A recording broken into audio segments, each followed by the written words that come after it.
The Bible says that what doesn't matter if you gain the world if you lose your soul. Mhm. But in your situation, God got your soul, but He also made you prosperous in this world. And I'm telling you this because this is the same thing that He did with me.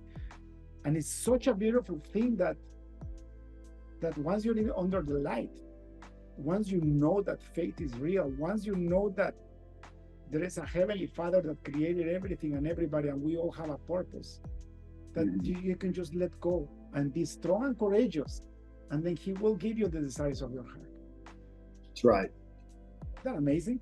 It is amazing. It is amazing, and it's still shocking to me this day. I am the most surprised of anyone to be sitting here in this seat at this company. It does not feel like it's mine.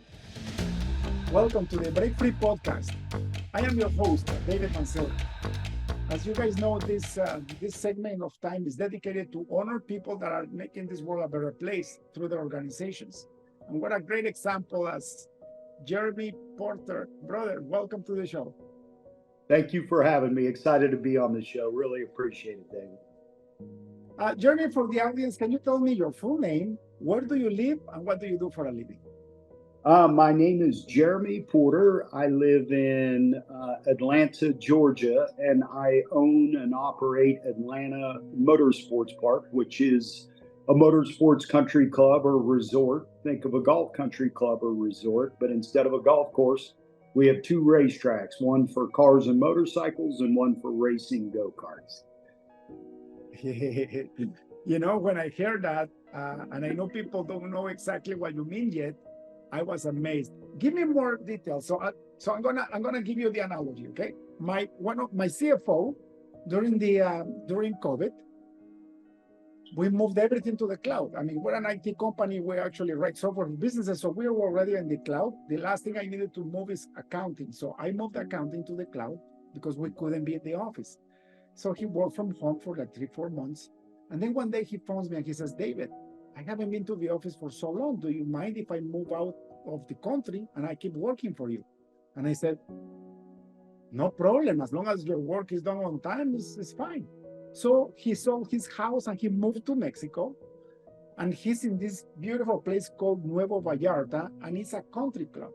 So Mhm. basically, it's a golf country club. So basically, they have this beautiful 18-hole golf course and these mansions and beautiful buildings around it. And he lives in one of those houses. That's, for me, a golf country club. Now, tell me, what's your country club about?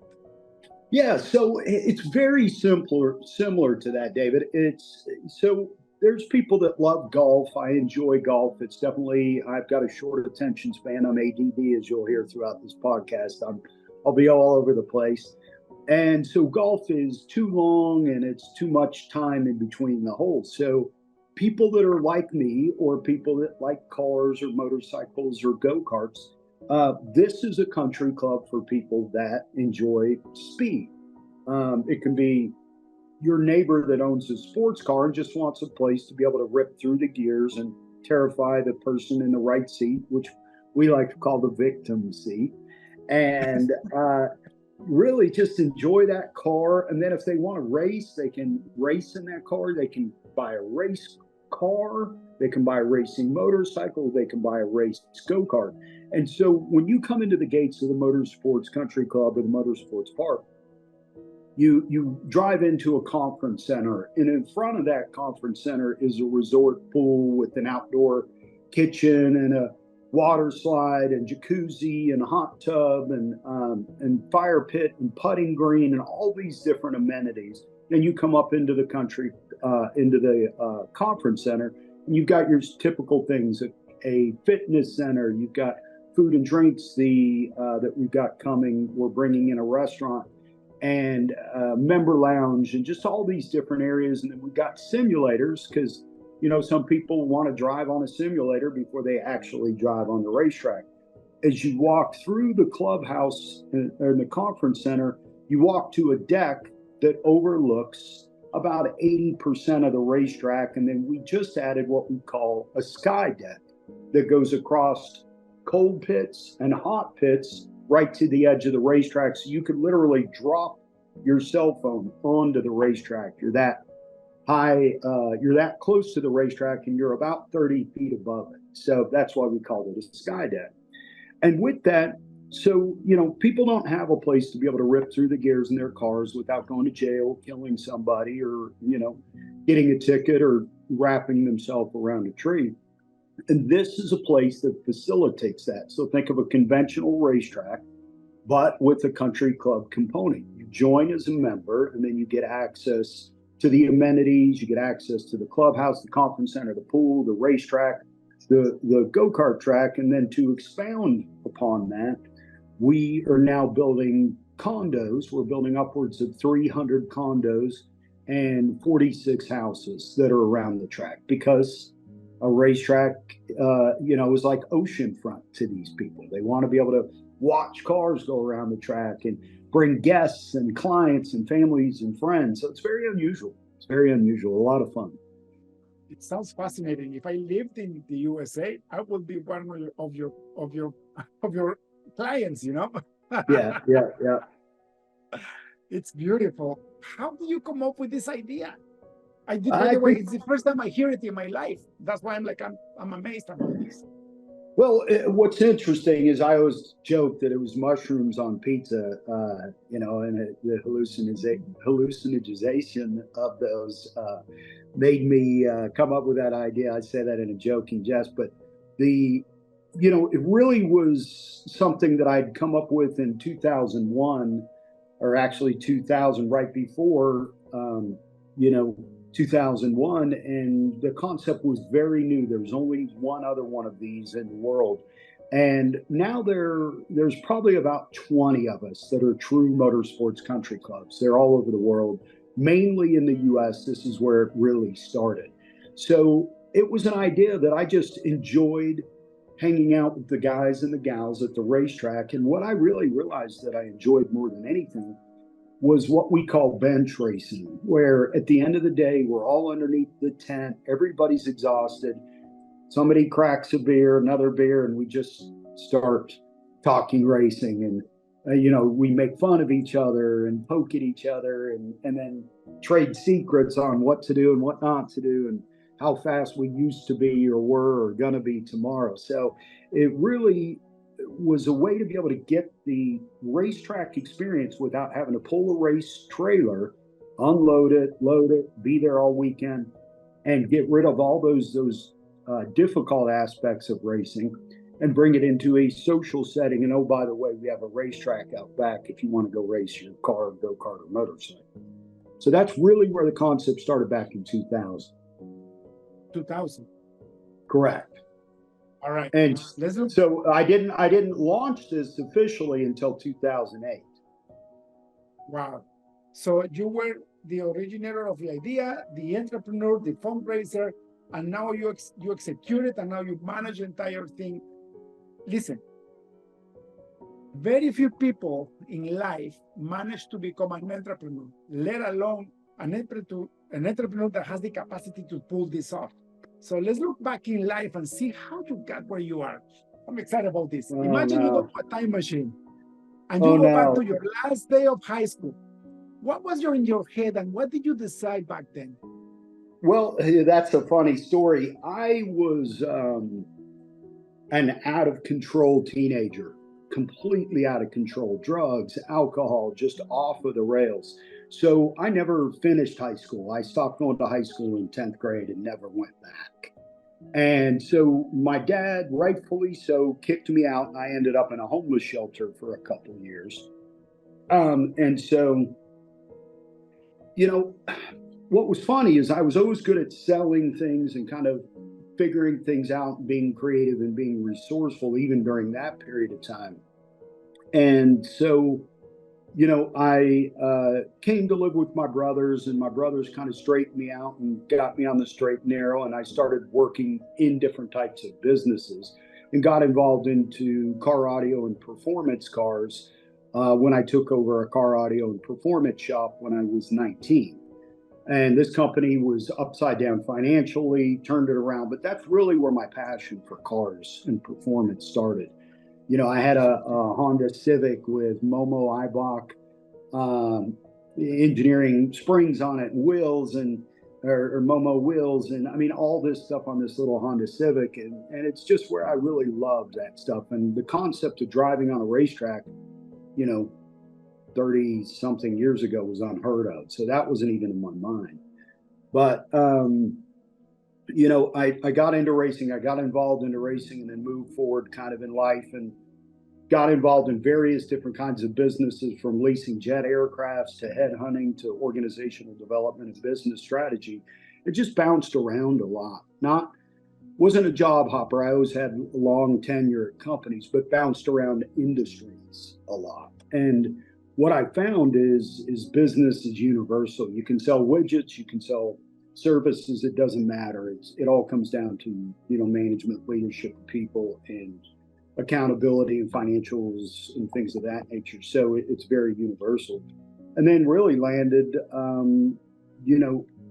in this business and in this industry back in 2000. And I'd written a business plan for Road Atlanta in 2000 and presented it to them. They paid me for it. We had the track design, we had everything ready, and they tabled it in 2001. I couldn't get it out of my spirit. I couldn't get it out of my head. And so in 2007, I'm sitting under a tent at a racetrack drinking a beer with all my rich friends. And I was not a rich person. And they were. And I said, let's build a motorsports country club. And they said, what? I said, yeah, just like what we're doing now. But you're a member, and we become members of the club, and you get access. And it's more the social, what we're doing here now, and connecting. Because if you know anything about racing, 95% of the time you're standing next to the track. You are not driving racing. I mean, it's very little, a couple hours a day at best in practice and qualifying and racing. So you're standing there. You're there 12 hours, and you're probably on track less than 2. And so they looked at me strange and said, okay, and then so I dusted off the business plan, rewrote everything, looked at financials, and then presented to everybody. And everybody, this is in 2007, yeah, we're in. The bank, the COO of SunTrust Bank, which is now, I believe, Truist, said, yeah, we're in. Anybody who had a pulse could get money in 2007. So launched it in October of 2008, fantastic timing. Gas shortage, and the world fell apart. You still launched it? You still launched it in 2008? Yeah, I launched it in 2008. The whole concept, put a website up, made a bunch of promises, didn't have any money. This is a very, very expensive development to build. Racetracks are 99% of them fail at zoning, getting the permits to be able to build a racetrack. And then once you get it, nearly every other one fails at the financial side. It's just a very, very difficult business to be able to get through zoning. It's harder than a rock quarry or a power plant is what the zoning people say. And I've seen it time and time again because I've worked with these all around the world. And we launched it and the world kind of fell apart. Well, there was no money. I had no money. There was no banks. Everybody evaporated. And we went to what is called a zoning and planning hearing. And I put out what's called a fleece. And for people that are not Christians, and I'm kind of a broken Christian, to be honest, but I was a diehard Christian back then. And I put out what's called a fleece, and basically it's a test of God. God, if you want this to happen, prove it. And it's a pretty big thing to be able to ask and say. And I said, what I need is a unanimous vote from the Planning and Zoning Commission for this thing to go forward. Now, let me set the stage of what this Planning and Zoning Commission looked like. We're at Dawsonville City Hall, which is also the Racing Hall of Fame. And I arrive and there's 660 people there. There's picketers, There's channel 2, there's channel 5, there's channel 11, there's 780 or 680 talk radio. And what I didn't know is a lead news correspondent lived 13 minutes from the racetrack. So he used all his political power to be able to propagate a negative response to this racetrack. So I'm walking in, the police are having to escort me in because everybody's cussing at me. And I received death threats, city council received death threats if they got this done. And I'd never been to a zoning hearing in my life. And stood there in front of everybody and didn't know, was I supposed to face the planning board or the people behind me that were cussing at me? And, went through the zoning process with no clue. And I said to God, if we get universal, complete approval with everybody saying yes, I'm doing this. I'm doing it, period, the end. We got universal approval. You do not get a universal approval when you have that much opposition. If you get one vote, you're lucky. Right, lucky. And so it really was. And as I talk through this with you, David, it really brings me back to some faith building, some amazing faith things that God really did in this business and for this business. And I am shocked by it. I mean, shocked by it. And so as they approved this, the cameras all ran to me, channel 2, channel 5, channel 11, and they were big cameras back then, they weren't the smaller stuff they have now. And they have all these lights on them. Well, I hate public speaking. That was really the first time I'd done public speaking at all, ever. So I'm facing a lot of my fears in this thing. And these guys all run to me, and I was like, I made a deal with God, and now I've got to honor it. And now you have to honor it. Yes. I was like, no, I want out, because I was hoping it would fail. I was like, this seems, I'd never done construction. I'd never done development. I'd never done capital raising. I'd never run a racetrack. None of it. I had zero experience in any of it. Zero. Like, neophyte. And so it was really interesting. So I thought, all right, that's confirmation. Nothing's going to stop me. And so it kind of almost makes me tear up that I put my head down. I didn't read the newspaper. I didn't listen to the news. I put on Christian music and would go down to my office at 8:30 and wouldn't leave till 5 o'clock. I'd take a 30-minute lunch break. And all my problems I felt were solved by me picking up the phone. So I'd done federal collections in my early 20s, and we had to make 80 to 100 phone calls a day. So I knew how to make phone calls, and I knew how to call people that hated my guts doing collections and convince them to pay a bill that they really didn't have to pay. And so I learned some skills with that, and then I learned some skills in headhunting and how to call people, and I just called. I mean, numbers. It was numbers of people, will you invest, And so as I shared, I didn't have any money, and it was about $10 million back then, 13 years ago, that I needed to raise just to build the track with no vertical structures.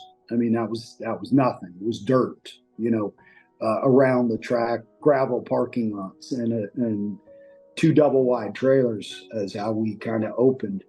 And so I just made calls, and I talked to people, and I thought, you know what, I'm going to sell equity in the business, and then I'm going to sell memberships. So when I sold memberships to these people, I said, you have to put 100% of the money up front, and that money needs to be able to be utilized if we reach $1 million, I think was the escrow number, to be able to start to build the racetrack. And then I really realized I'm not going to have enough money to be able to build it with membership sales only. So I need to raise equity. And then I thought, wait, these contractors have no work anywhere in America. This is when the world fell apart. If you were building anything, it was a miracle.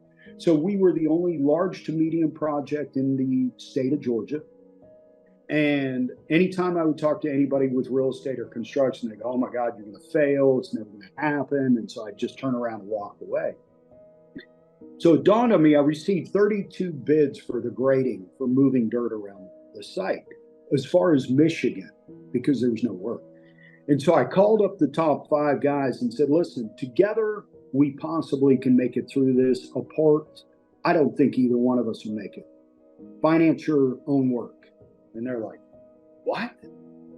We're not going to do that. Why would we do that?" And I said, "Because together we can possibly make it through this. And this is what I can do. And what can you do?" And we go back and forth. So I received terms as short as 30 days on asphalt and as long as 3 years on the grading, and then retaining walls were like 3 years. So my average burn rate, I think, was like 273 or 283,000 a month that I need to pay. So I met with a guy named Bo Fields, and I give him great credit for this, a guy that I was on a group called C12, and it was Christian CEOs. There was 12 of us that met. He was the chair of the group. And, I'm sitting there going, "Oh my God, I got to raise $10 million. I got to raise $10 million. And he said, "Well, what do you have to raise a month?" And I think it was 283,000. He said, "Well, what do you have to raise a week?" And then we came up with that number. And then, "What do you have to raise a day?" And the light bulb went on. And I went, "I can do that all day long." And so for 22 months at a 200 something thousand dollar burn, we never missed one payment, ever, ever.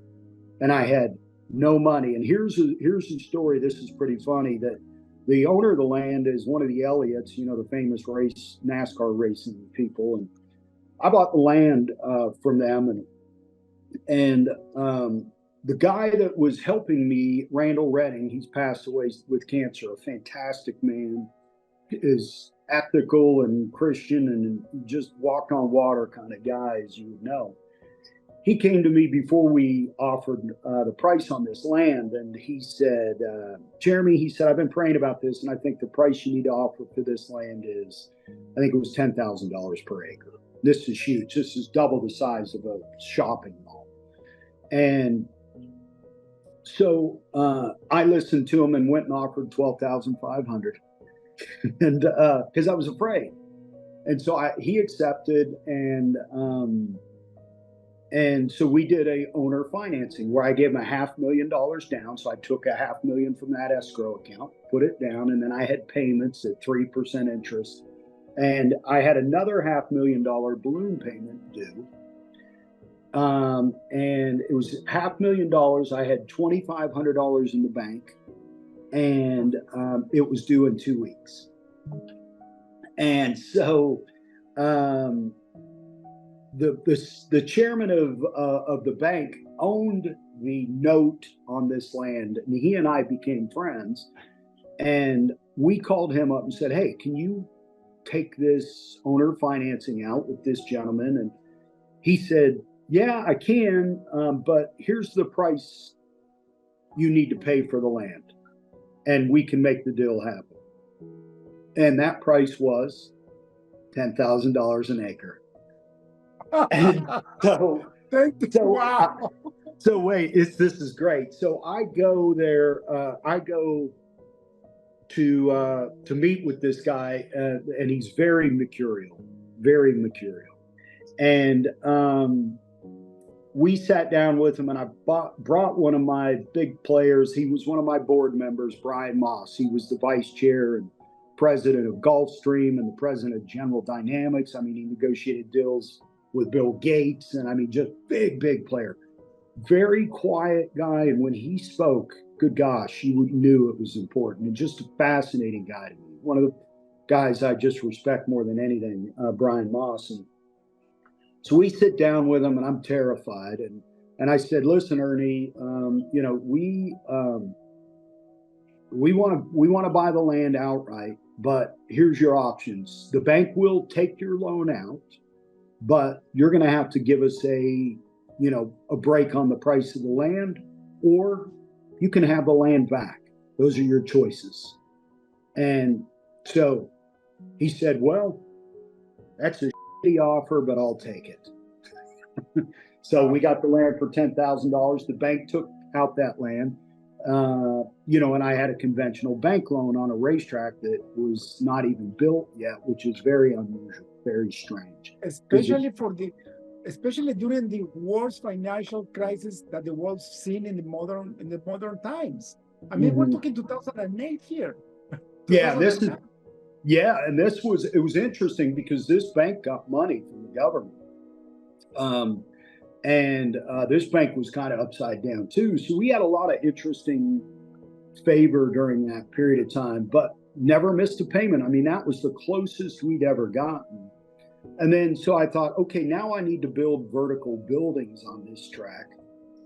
And right now we have 2 double wide trailers with, sitting on the track, one that was our clubhouse and the other that was our sales center. So I wanted to build garages for people to be able to store their car in, rental garages, which is an annuity revenue stream and one that is dial tone and consistent and brings in money. So I called up the CEO of this metal building manufacturer and a company that was real large, quite a few $1 billion. And I said, listen, I want to buy one of your buildings. And he said, great, we want to sell some buildings. And, it was mod space. And they mainly did storage, the storage containers and things like that. But they were branching into the metal building side of things. And he said, well, great, I want to sell a building. And I said, but you're going to have to finance it. He said, we don't finance buildings. We're not a bank. What are you talking about? I said, well, if you want to build a building, I want to build a building, and together we can build a building. And, so he gave it to me. I think it was at 10% down and then 6% interest. And we built the building, filled it up. And then I said, okay, I want to build another building. And they're like 20% down, 8% interest. I said, okay, it didn't matter at that point because we just needed to build the buildings. But so before the track opened, I sold $3.5 million in real membership money. I used that to finance the contractors, and I sold $3.5 million in equity. So that was $7 million in cash, and then the other, it was approximately about 3 or 4 million, I think, at that time, was the contractors that we financed, and we paid off a tremendous amount of debt and did very well during 2008, 9, 10, 11, and 12. I mean, it was really unheard of. And I think I give credit mainly to ignorance and not knowing what I'm doing and not knowing that I can't ask these things or do these things. But the thing that I like and I'm good at is being creative and resourceful and thinking outside of the box and solving problems and working through those things from a difficult standpoint. So that's a long answer right there. Brother, what I heard is a story of faith. And it's funny because even people that don't believe in faith, they have to have faith even to get out of bed and go to work. That's right. So what you're telling me is impossible. Like what you're telling me from the normal entrepreneurial eyes that I have is impossible. In the worst possible times, starting with the unanimous approval of this thing, with the backlash that you had from the people. I mean, in one of the most horrible economical times of U.S. history, and yet you pulled it off, and you pulled it off not without problems, but you figure out the problems that the problems showed up, and you still had divine intervention to solve those problems. And it reminds me of the book of Joshua, Joshua 1:7 and forward. It says, I command you to be strong and courageous. And whenever you go, I will give you the land where your feet will touch.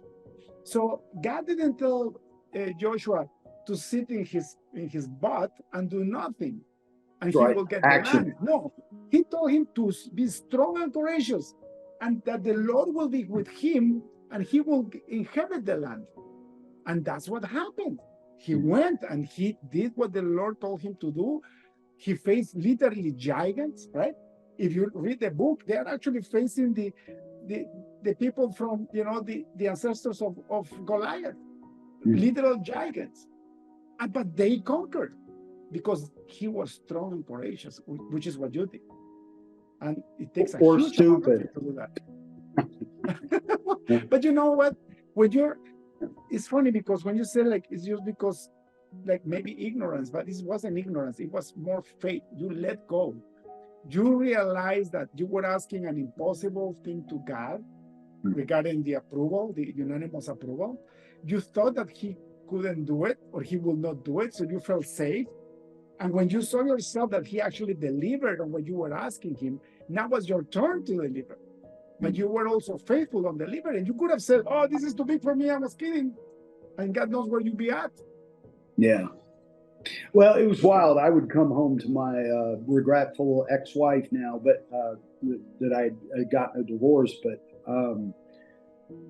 and I would say, "Oh my God, this, the world's crashing. I'm not gonna be able to make it." And then I would go to sleep, and I would wake up with the ideas and the solutions. And I really do think there was. I don't really do think. I know that there was a lot of divine intervention in that sense because it was just miracle after miracle after miracle after miracle. I mean, it was crazy. It was crazy. And, now to look back at where we were and what we were and how we are today, it's just completely different. And, how we try to be a company that impacts its internal employees and impacts our members, and then the community and ministries and charities within our community. Our goal is just to be, one of our corporate values is making better humans. We want people to come in the gate and lead better humans. And, I've definitely have my warts and challenges because I am sometimes a hothead and passionate. And so I make some definite mistakes, but then I 9 out of 10 times apologize within the same day or the next day. So, try to clean up my messes. Because you're humble enough to recognize that you make mistakes and you're human, right? Yeah. And that's why I make this podcast, by the way, because people need to know these things. Like, you're a classic example of the people that I want to interview the most because you're a success, but also you see the failures behind the success. You go to all these business masterminds. I went to like 4 different business masterminds, one more expensive than the other. And, I learned a lot and it was a blessing, but, I got out at the end because when you talk to the people inside there, "Oh, I'm great. Oh, I'm doing awesome. The business is doubling this quarter." And I know that they have pain in their heart, but you just masquerade your failures with the success that you have. But if you want to teach people how to succeed, they got to learn how you survive your failures, isn't it? Yeah, and what's interesting is David, is here's one of the things that I did that I think really helped and it made us avoid some mistakes. 9 out of 10 of the mistakes that were made were my own. But what I did is I did what I do, and that's pick up the phone and I call all the CEOs of these other racetracks and country clubs. I called their sales team, I called their service team, I called their customer service, maintenance. It didn't matter. I said, what works? What doesn't? Blank sheet of paper. What would you change? What mistakes did you make? What, corporate structure, tax structure, all these things. And then I looked at all those price points and everything. And then that's how I formulated the business plan. And what I found in this industry, and which is no longer in this industry as much, is nobody talks to anybody. If you call them, you're trying to steal their clients or their business or their secrets, even though they're in another state. It's like stealing McDonald's one to the other. I mean, it makes no sense. And very protective, very arrogant. And so I would just call, and so we avoided a lot of mistakes. One of the big things that a lot of these country clubs did is the tax consequence from all that income, from all those memberships. If you didn't do proper tax planning, the tax bill at the end of the year almost bankrupt a few of these because they had poor tax planning. So I avoided that mistake. And then our price points really made sense and really worked well to where we are now, as I understand, the largest country club by member base in the world. And we have more rental garages than I think anybody. Maybe there's one other that has another. We have 205 rental garages. And, I didn't talk about the condos and the houses really, but, we've been very fortunate. And another thing that shocked me, and if I would have known this then, I probably wouldn't have jumped in the pool, is every racetrack is bankrupt the first 10 years, or maybe as much as twice. The racetrack that is close to us, that's probably one of the most famous racetracks in the world, is Road Atlanta, and it's been through 3 different bankruptcies since the 70s. And so it's a very low margin, very tough business. But if you add that country club component, it starts to make sense. Then you add the real estate component of the rental garages, that creates stability, and that makes sense. Then you add the condos and the houses. Well, now it's a real viable business that's cool and sexy and unique. And so it's exciting, it's crazy. It's a whirlwind. And from somebody that is humble enough to say that you didn't finish high school, what a blessing, And one of the things that I'm doing this lately is I'm turning worldly wisdom for God wisdom. Because if I can have a wisdom upgrade, why wouldn't I? And you're a clear example of that, right? Don't get me wrong, like all wisdom comes from God, but if you're stuck in human wisdom, you don't get out into faith, into accomplishing things that are supernatural, like your racetrack. Here's one thing. I was originally wanting to call it Savior's Raceway, and no one would bite. And I did have a prayer board that would pray for the business, and then I had a natural board. They didn't mingle because they were 2 different groups of people. And so we really did a lot of praying, and a lot of crazy times, a lot of good times. It's incredible. Tell me one thing, Jeremy, how did you get cleaned up, and how did you find the light of Jesus Christ in your life? So this is such a strange story, because I was doing a lot of drugs and such when I was still in my early, like 19, 20, 21. And I got a buddy of mine, and I got dirt bikes. And this is going to sound very strange. I thought, I don't want to be hungover, so I can ride the dirt bike. And I used it as a replacement for the drugs and the alcohol, and basically went down that road. Now, during this period of time, my brother Ross and Jenny were big diehard Christians, and they were sending me Christian tapes and tapes. For those people that don't know, that's a rectangle device that spins, and you have to use a pencil to get the tape back in. But they were sending me tapes and also CDs that were Christian. It was funny, is because I would be partying and put the Christian CDs in, which is very odd. But they were impacting me little by little, and I was going to church here and there with them. And then I was going to a church by the name of Mount Perrin, and I went to a Christian retreat down in Florida because I broke up with a girl, and I was single, and was just kind of going to church a little bit and getting in it by myself as a single person, just because I felt like I was called to do that. And I went to this Christian conference down in Destin, Florida, and there's a term that Christians know, but a lot of people don't know, is the speaker read my mail. It was like he went through my mailbox, read everything he knew about me, and it was like he was talking directly to me that entire time. And so I went from really kind of partying and seeing a lot of different girls and stuff to nothing. And one girl dated her and then got married that I'd met at that retreat. And didn't drink, didn't do drugs, didn't cuss, didn't watch rated R movies. I mean, for 16 and a half, 17 years. I mean, just complete flip. And the impact was big. And all my friends were shocked, angry. What is this? What are you doing? What's happened to you? Where's Jeremy? And I said, I just can't explain it. I just cannot explain it. And so it was a big, big transition and change for me, and one that, my friends were floored by. So. Beautiful. The Bible says that what doesn't matter if you gain the world if you lose your soul. Mm-hmm. But in your situation, God got your soul, but He also made you prosperous in this world. And I'm telling you this because this is the same thing that He did with me. And it's such a beautiful thing that that once you're under the light, once you know that faith is real, once you know that there is a heavenly Father that created everything and everybody, and we all have a purpose, that you can just let go and be strong and courageous, and then He will give you the desires of your heart. That's right. Isn't that amazing?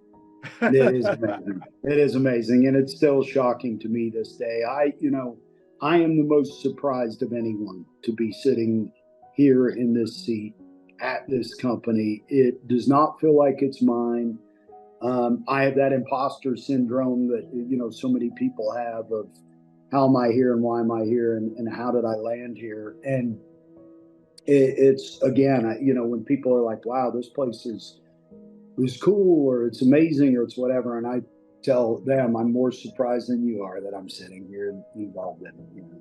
So it's crazy, but we have everything you can think of, from any car you can think of, Bugattis, Paganis, to GT3s, to Ducati motorcycles, karts, and we have celebrities and athletes, and we have a lot of film and TV here. A lot of film and TV shows are shot here and such, and so it's always something unique and always something different coming through here, and a lot of interesting and fascinating people. That's beautiful. So your development project for building houses and condos, is that happening already, or when is that going to start? It is. So we're building 300 condos. They're trackside condos. They overlook the racetrack. There's a front unit and a rear unit. The rear unit sits above the front. So if you buy a rear or a front unit, you have views of the racetrack, and think of it as an ocean. It's racetrack views. People want to look at it like an ocean.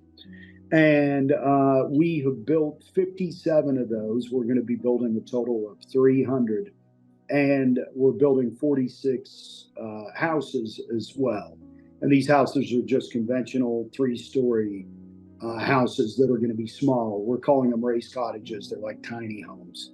And about 1,400 square feet, which is really not a tiny home. But it is a tiny home for this demographic.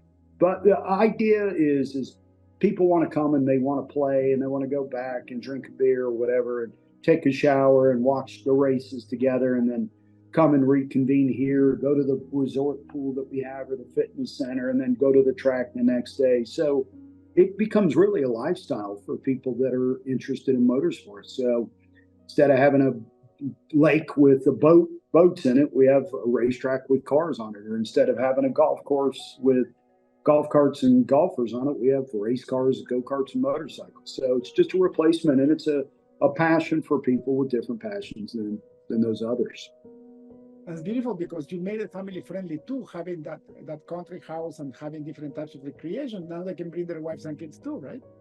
That's right. And that was the whole idea. Is one of the values that we had in the beginning, or I had in the beginning, was bringing the family unit back together. And the whole thing was supposed to be a racetrack, and was what the front was, but it really was a place to be able to love on people and minister to people and take care of people.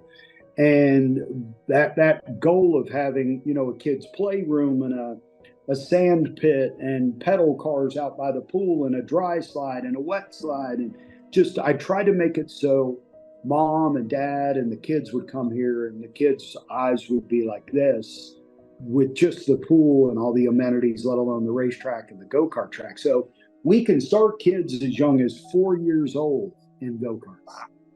4 years old. It is so funny. And you know who the best go-kart drivers are? Always, when they're 4, 5, 6, 7, or usually universally, girls. Really? They listen.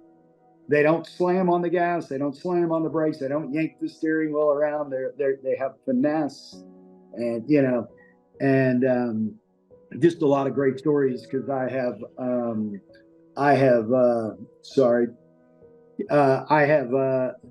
was doing what's called a junior discovery, and that's for 5 to 8-year-old kids, and half of them, we'd have about 6 to 8 of them, and half of them be girls. Half of them would be girls, and the other half would be boys.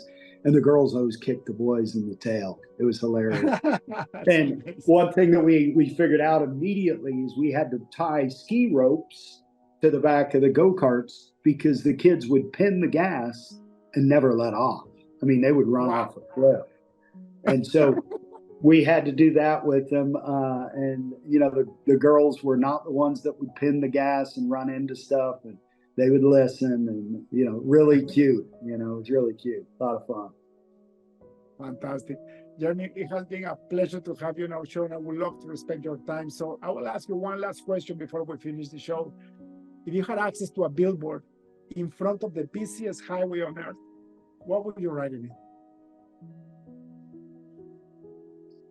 Be kind. Yeah, I think I would, or be a good human. Be kind. It really is. You know, I think we've lost a kindness component, and you know, when I get backed into a corner, I become, you know, like my old Street Fighter self, and it's just about, you know, being hurt and the repercussions related to that, and your action or reaction to that, and just being kind. I mean, people need to be kind. We need to stop attacking each other. We need to stop with this political indifference and this garbage that we do, and this spewing and hiding behind keyboards and, you know, beating up on people and social and such. It's just not good. So there's no value in it. Beautiful. Jeremy, thank you so much. If we were to be kind or kinder to each other, this world would be a different place. We need to go back to have tolerance and respect everybody else's opinion and be kind, right? Yeah. Yes. Amen. Thank you so much, brother. If people would like to ask you more questions or they want to find about you online, where can they find you? Atlanta Motorsportspark.com, or they can look us up on any of the social media, Atlanta Motorsports Park, as well as they can old school call us, you know, 678-381-8527. We'd love to hear from you. It's a lot of fun. Fantastic.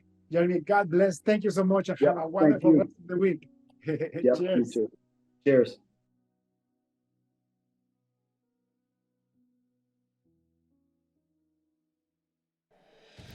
That's all for today's episode of the Break Free Podcast. Head on over to iTunes and subscribe to the show. Starting your own business can be tough, but it doesn't have to be. Visit davidmansilla.com to pick up a copy of the #1 international best-selling book, Breaking Out of Corporate Jail. Expand what you consider to be possible and reach your full potential. And join us on the next episode.